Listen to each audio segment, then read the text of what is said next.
Final meeting of the season in the Western Cape, and 2 to go after the 7 races. 7 only from Hollywoodbets Kenilworth on this Tuesday. But let's roll back. How great was Sunday at Hollywoodbets Greyville? The Gold Cup meeting has come and gone. All the big races are now decided, and now the Equus panel will be sitting down and deciding who gets the silverware. That'll be from Hollywoodbets Greyville on the 14th of August. Let's finish the season strongly.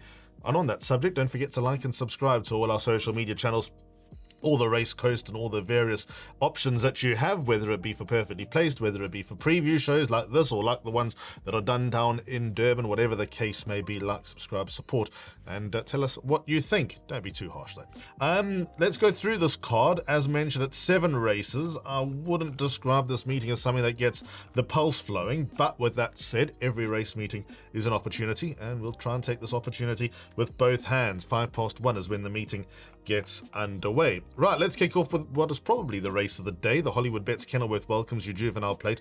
They go 1,200 meters. At the time of recording, there is no betting available, so we are taking a couple of stabs and a couple, well, not necessarily guesses, but hopefully some educated opinion here. And as mentioned, I think this is the race of the day, with all the rage fresh off running in 2 feature races, and potentially a horse who's likely to be feature raced in the coming months in the form of number 7 Saudi Cat. I think those are the 2 horses to focus on. Let's have a look at that run that all the rage put up last time out behind Roland Garros. That was in the Langeman trial race where he put up a big performance. This horse is a half brother to Lapulga. The mare Gildan Minaret was trained by Mike de Kock, and she was tough as nails, was Gildan Minaret. Real trier on the racetrack, and I think all the rage is going along the right way. He's an exciting horse as a 3-year-old going forward. He turns 3 obviously in a few days time. I think Aldo de May and Candice Bass could be in for a good day. They're finishing the season very strongly indeed, and I love the penultimate start at feature race level in the Winter Nursery when finishing 3rd behind Dreamworld, and I love the last run even more. There was talk, there was support for him when starting off at 9 to 10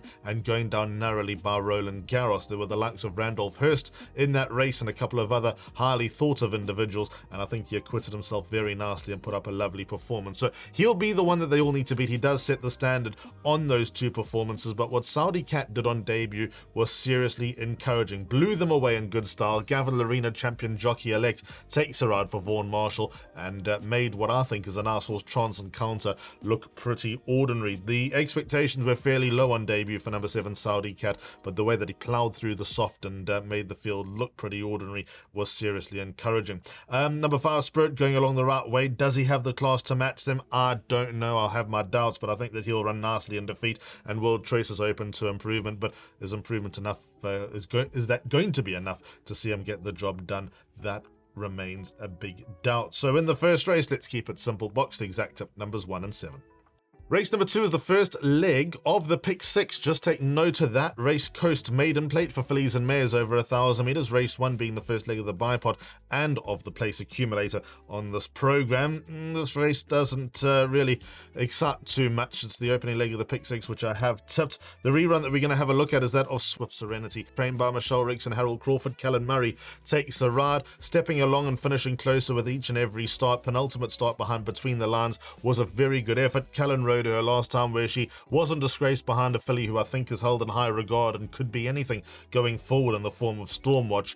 Run that race again. I think Stormwatch beats Swift Serenity exactly the same way, but I think that at least Swift Serenity is going along the right way, and I think that she could be upwardly mobile and progressive to a certain level. So in a race of this nature, she's the one that looks like she has the most going for her.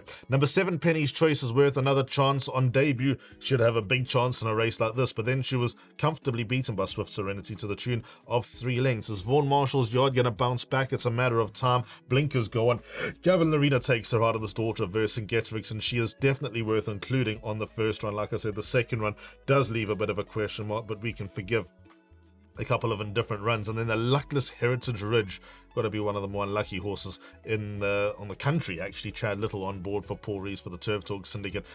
You'd kick yourself if you didn't have her in the day that she wins. She's going to win sooner rather than later. Can you have all the faith in the world in her? The answer is no, but one day she's going to get lucky and get the job done. The first timers make a lot of appeal, but thankfully, as far as the pick six is concerned, we don't need them. So we can go in with the race runners that we think can run into, will be the first ones home, and they're going to be 2, 3, and 7 in the first league. The rest of that pick six shows banker 2 by field, by 7 and 9, by 2, 3, 4, 5, 6, 7, 9, and 10, in by a field at the back.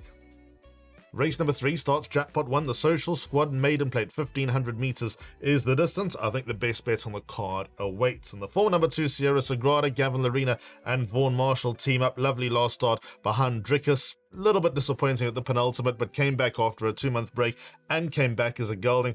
I'm not convinced the race was run to suit, had to switch in at a crucial stage, and also with the inclement weather that was around Cape Town at the time, came in probably underdone, whereas obviously the Null Platinum Racing horses had no issue with the work, and I think that is the thing, and the thing alone, that turned over number 2 Sierra Sagrada last time out. I'm prepared to bank him in all bets. For those that might not be as brave, number 3 Red Wave figures into calculations. Richard Ferry and Justin Snaith team up, back from 69 days off the track. Good improvement from run 1 to run 2. The run to Happy Verse, although it might have looked ordinary, was a good effort. Happy Verse well above average, and he looks like he's set to run in some nice races in the coming months. And then last time behind 3 Tigers, also an equally progressive sprinter who has a lot to like about him. Again, the first timers, i.e. number 5 O Fellow by Futura out of the great O Susanna, could be a horse to consider. Aussie Noach on board for Justin Snaith, making a debut over 1,500 meters is interesting. And then Craig Zaki takes her out at number 6 Look Ahead, also from a very strong female line out of the Trippy Mare Fantastic Trip,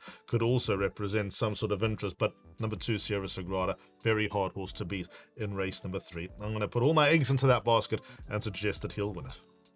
Race number 4 started Jackpot 2, race Cape Power by Hollywoodbets, middle stakes over 1,200 meters. A very tricky race. This is difficult to put a line through any of these. I think number 5 Gimme Lightning is the right place to start, though. JP van der Merwe is on board for Justin Snaith, dropping in class.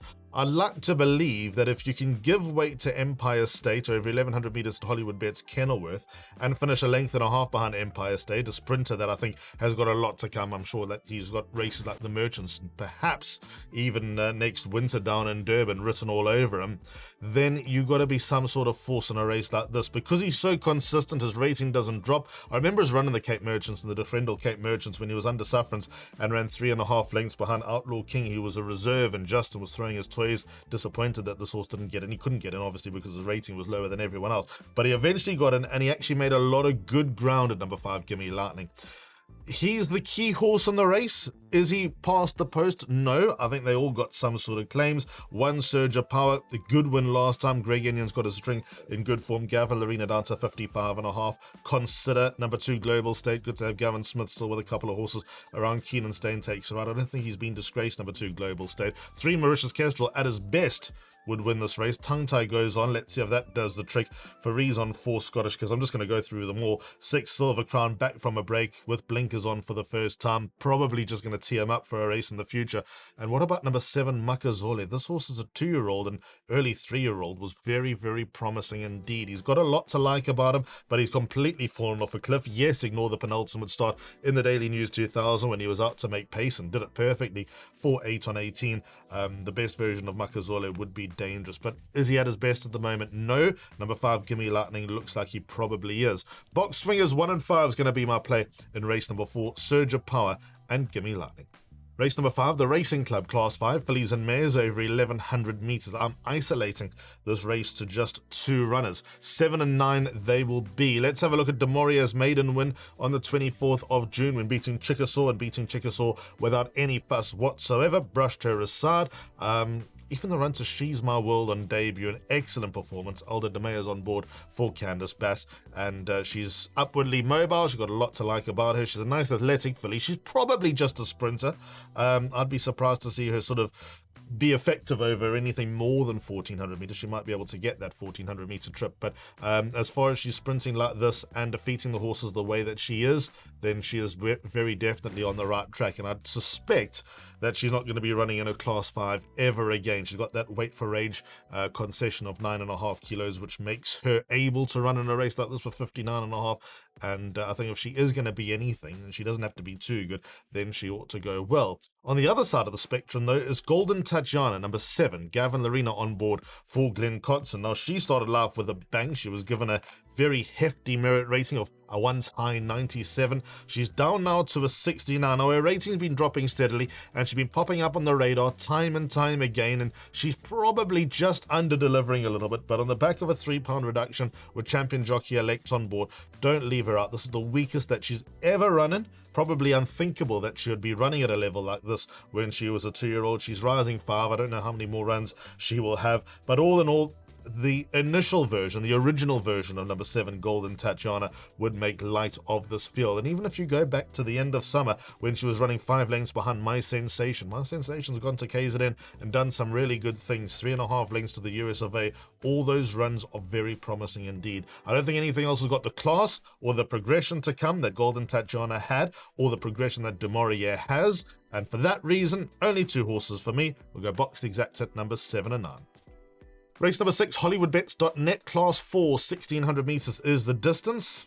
I have no real feel for this race. Despite that, there are a few horses that excite me. We're at that Class 4 level that I love, because we got those progressive horses that definitely have a lot more to come, and we got those solid handicappers. And this range, you don't really find too many droppers that are going in the wrong direction. If the older horses, they're solid at this level, and if they're the younger horses, they might have a little bit more to come. Let's have a look at Belcanto Dream on the 6th of May, when finishing second behind Pinot Grigio. Second run after a break on that occasion. A very good effort, stayed on very strongly at 66-1, and also carried a lightweight on that occasion. That was a Class 3 level, so he's down in class. Richard Ferree takes a ride for Eric Sand. Now, last time up, beaten 4.5 lengths by Tenpenny. At the time, you might have thought maybe a little bit underwhelming, but I think Tenpenny's going through the divisions. I think there's a lot to come from him, and he mildly excites me going forward.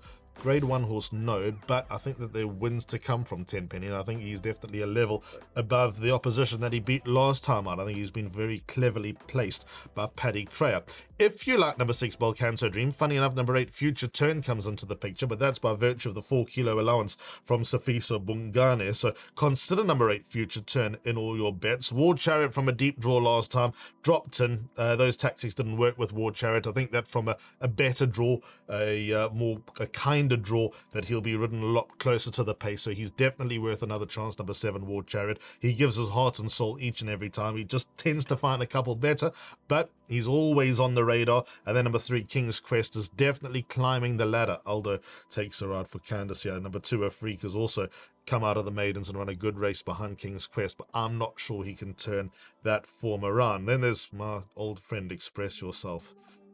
Once bitten, twice shy with him. Right, quartet. Now we're going to do things a bit differently here. We're going to triple float 3, 6, and 7 by the field. It's a bit of a brave play by my standards, but I think that those 3 horses will run into the top 3, and hopefully something at the bottom of the boards rather, can fill a minor spot. Race number 7, the last race on the card, 25-5, Hollywoodbets Bright Future D Stakes. They go 1600 meters, and this is how we finish things off. Let's have a look at Midway, number 5, James Crawford and Louis Otwa team up. A fluent winner last time. He tried his best to shirk that, but I think that was the confidence-boosting victory that he needed. Been a long time between drinks. Handicapper had helped him along, got him close off a low 60, and came out of that hard-fought win with a £2 penalty. Now, the optics of the win aren't all that encouraging, because it looked like he kind of huffed and puffed and just got the job done in very unexciting fashion. But I think that's just the confidence that number 5 Midway needed. The old version of Midway, the Midway that was running some good races as a younger horse, I think would fit in very, very promisingly here, and possibly even a division better. If the confidence of getting a win under the belt does him a world of good, I'll make him a very hard horse to beat. I think if he doesn't win though, he'll go very, very close. But I'm keen to keep number 5 Midway on side and recommend that he is the horse to beat. It's one of those races, if you look past him, it becomes an absolute swirl. We spoke to Paul Reeves for Perfectly Placed. Probably better at Hollywoodbets Durbanville. Not that he runs badly here at HQ, but I think he'll be looking for the country course, which we're about a month away from getting to. Will St. Bridget run after being carted to run on Saturday? That all remains to be seen. Gold Index been a little wayward of late. Sean Veal on board for Peter Wrench, and even Miller Strength has got to be somewhere on the premises. But number 5 Midway, I think that last one's going to do him a world of good, and he'll visit the winner's enclosure again. So that's a wrap. Those are the 7 races. Come and join us. The forecast is good. Funny enough, everyone promised doom and gloom through winter, but it has been a little bit gloomy, but certainly no doom, and leading into this meeting, it shouldn't be the case either. So come and join us on a Tuesday at the end of the season as we bid farewell to what has been a wonderful 2024-25 campaign from the 1st of August all the way through to the 31st of July. Busy week coming up as always, racing all 7 days from here, including starting the season under the lights at Hollywoodbets Kenilworth. That'll be good fun come Friday. From myself, Alistair, and the rest of the team, enjoy what's to come, and we'll start off next season with a bang as always, with lots of dreams to be realised. Goodbye.